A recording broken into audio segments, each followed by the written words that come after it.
नमस्कार दोस्तों, एक बार फिर से स्वागत है आपका आपके अपने YouTube channel is my investment में।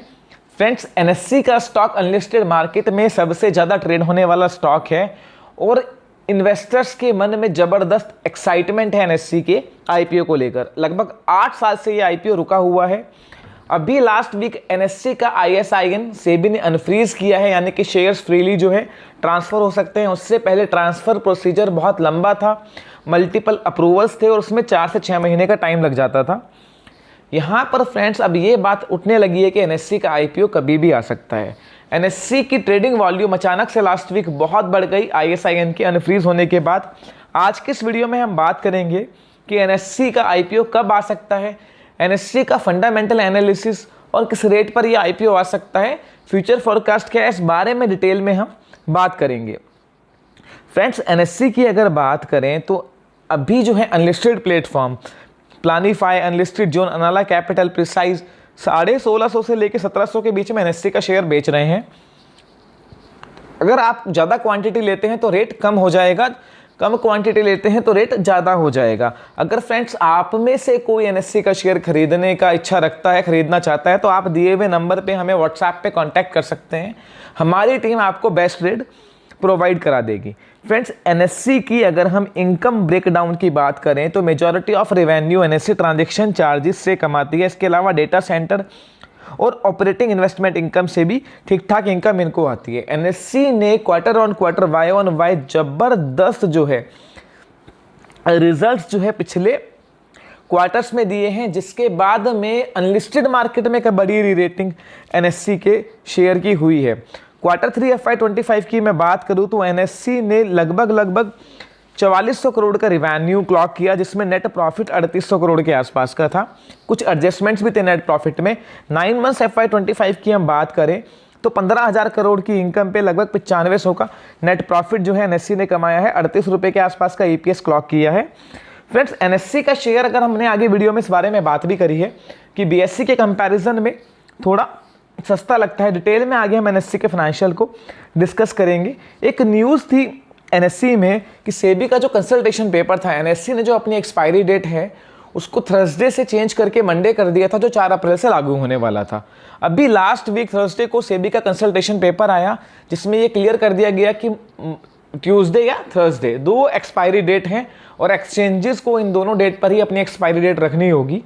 तो उसके बाद ये जो फैसला है ये वापस ले लिया गया और अब ये माना जा रहा है कि बीएससी की ट्यूसडे और एनएससी की थर्सडे जो पहले थी ऐसे ही चलती रहेगी, जिसकी वजह से बीएससी के शेयर में एक बड़ा सर्ज देखने को मिला। क्योंकि पहले माना जा रहा था कि अगर एनएससी अपनी एक्सपायरी डेट जो है मंडे करता है तो बीएससी की जो एक्सपायरी के टाइम पे वॉल्यूम थी ट्यूसडे की, वो काफ़ी कम हो सकती है। डिटेल में हमने एक वीडियो उसके बारे में भी डाला है, इसके बाद आप उस वीडियो को देख सकते हैं।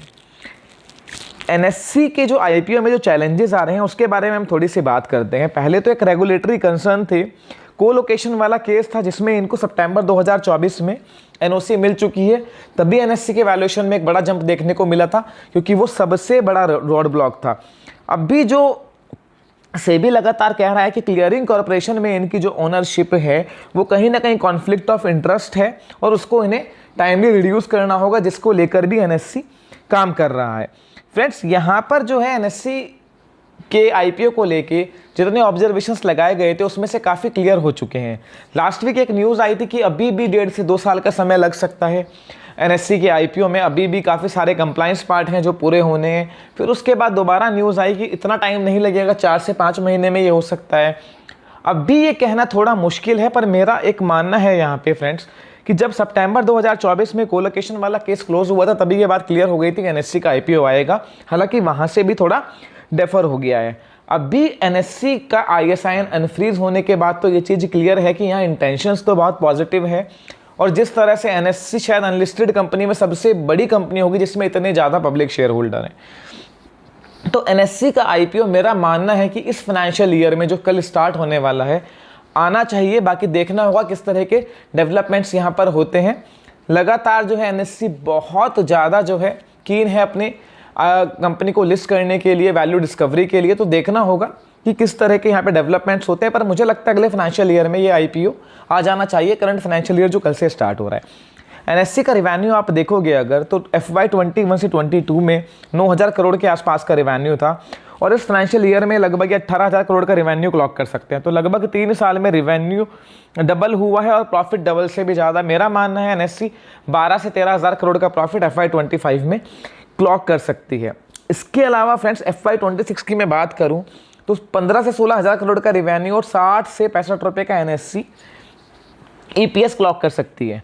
1,700 रुपये का अगर मैं CMP मान के चलूँ तो 4.2 लाख करोड़ की वहाँ मार्केट कैपिटल आती है।